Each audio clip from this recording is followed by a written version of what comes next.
Hi guys, it's Vicky.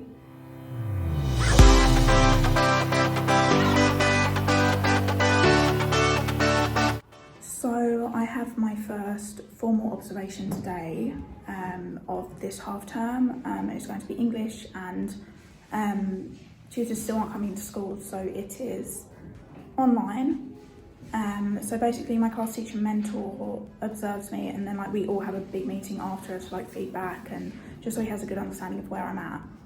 I wasn't really going to vlog this day, but I don't know, I've just been feeling really bad about this because I took a lesson on Friday, which was also English, and the lesson just didn't go at all how I wanted it to. And I've evaluated that, and I've spent some time, and I've kind of worked out why, and I'm really trying to incorporate that into this lesson, or the things I need to improve I'm trying to really put into this lesson, but it just makes it more nerve-wracking, doesn't it, and a bit harder. So yeah, I mean, we were meant to have we have a little meeting in the morning with my tutor, and that's really the first time I've met him because we get a new tutor when we move schools. And I just had a meeting with him, and it was only 10 minutes, but it took me 20 minutes to log onto it because UCL have these weird things you have to log onto, and none of my passwords would work, so I had to get him to send me a different Zoom link that required no logging on. So when this day is not off to a good start, but trying to pick it up. I've got maths I'm going to now observe, break time to prep, and then my lesson. Just want to go into it with a really positive attitude and try to do really well. I don't feel like the world's on my side today, but I feel like I can turn that around. So let's do this. So it's done, and I'm really happy with how that lesson went. It was in no way a perfect lesson, I have things to work on, but I'm really happy with how it went and the outcomes that the students produced, and I think at the end of the day, that's, the outcome is what it's all about. So I have a meeting after lunch with my UCL tutor and my class teacher mentor to see how they think it went, and I'll run you through all how the observation works when I get home. But yeah, happy go. Hey, so I'm home. And I've had my meeting with my class teacher mentor and my UCL tutor, and I got some really good feedback, and I met the targets that I wanted to for the lesson, and I mean, I'm really happy with how it went, so that's just really nice to feel that way. Yeah, I don't know if you guys are interested, but my target for this lesson was differentiation, and I met that target really well.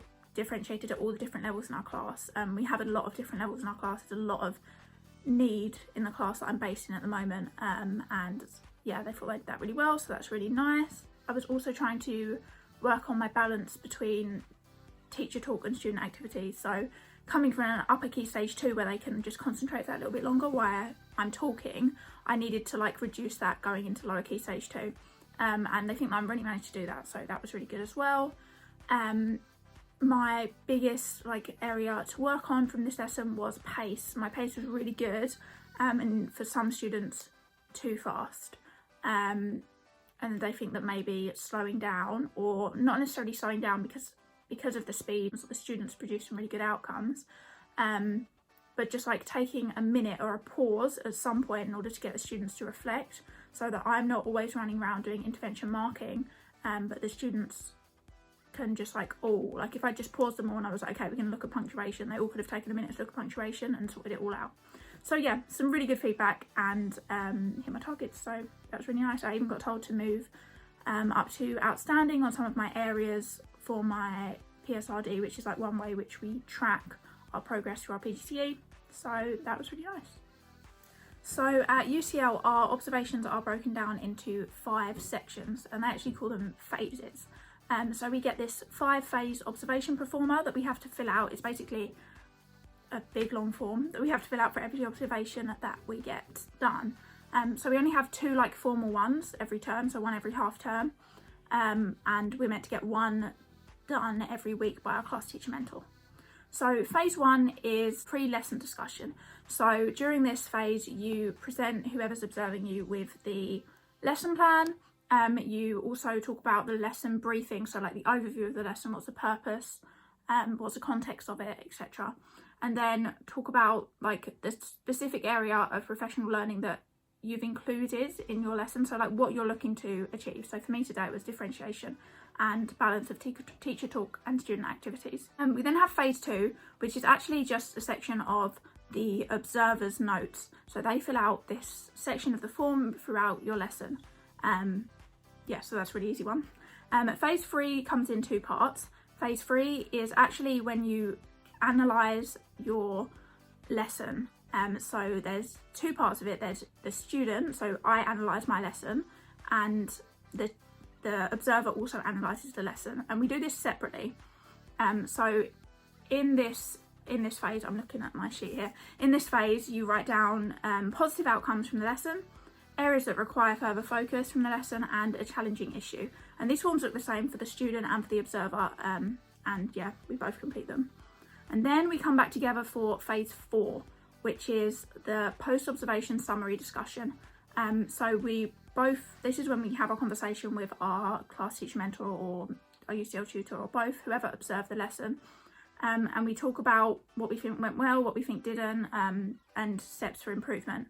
And then you write down in this phase of the form areas of professional growth and their relation to the teacher standards, and areas for further development and their relation to the teacher standards. And then you have to get everyone to sign it and all of that stuff.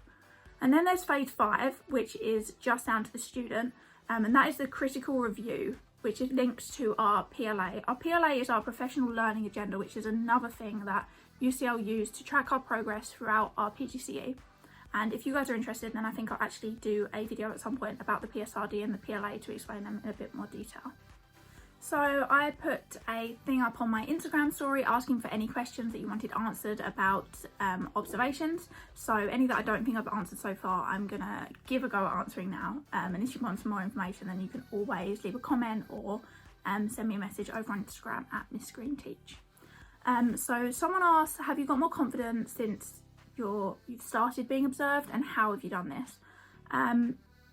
So yeah, I mean, my confidence has definitely grown since I've started being observed, and I think that's just through time, to be honest. You have to put yourself out there and trial and error some things, and just give it your all. I mean, to be honest, you never know how a lesson's going to turn out, but you just have to listen to your class teacher mentor, listen to the people that have been there and done it, take advice where you can, and just give it a go.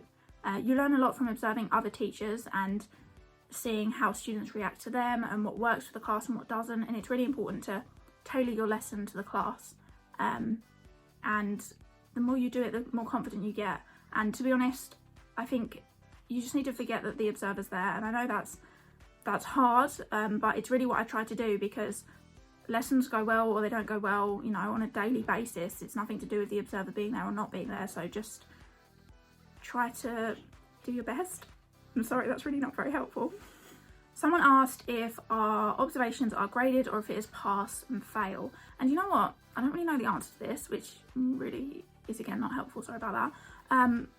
I mean, I haven't failed any of my observations. I don't know if you can fail. I mean, surely you can, right? If a lesson went really badly, or can you? I really don't know. But they don't give us like a good and outstanding, a pass or a fail. But you just kind of know how it went based on the discussion that you had.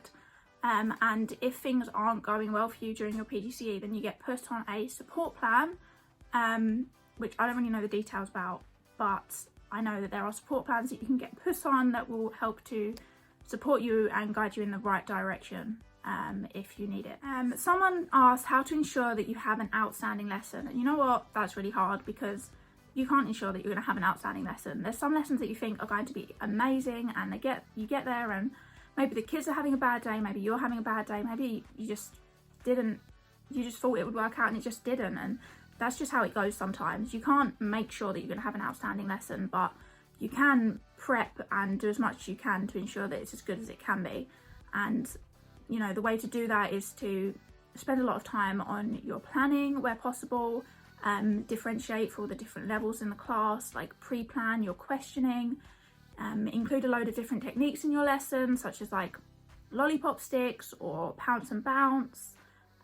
So I try to include a range of things in my lesson. You can also tailor your lesson to the observer if you know who is observing your lesson. If you know that they really like, you know, really interactive lessons, then try and make your lesson like that. If you know that they really want to see particular things, then you just need to put those things in. And to some extent, it's about playing the game. Obviously, whatever happens, you're looking for good student outcomes because that's what it's all about at the end of the day. But there's no hard and fast way to get an outstanding lesson. You just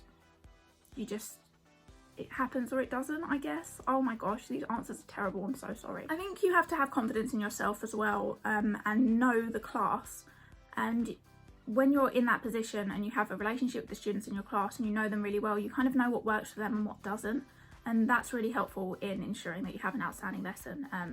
Choosing something that they're going to be really engaged with. Maybe it's to do with something that they like outside of school or something like that. Just tailoring it to your class, tailoring it to your observer, and other than that, you just got to give it a go and hope for the best. I'd always say, like, don't try new techniques in an observed lesson. That's just not a good idea. Like, I included pounce and bounce today in my lesson, but I've been practicing that with the kids for about the last week.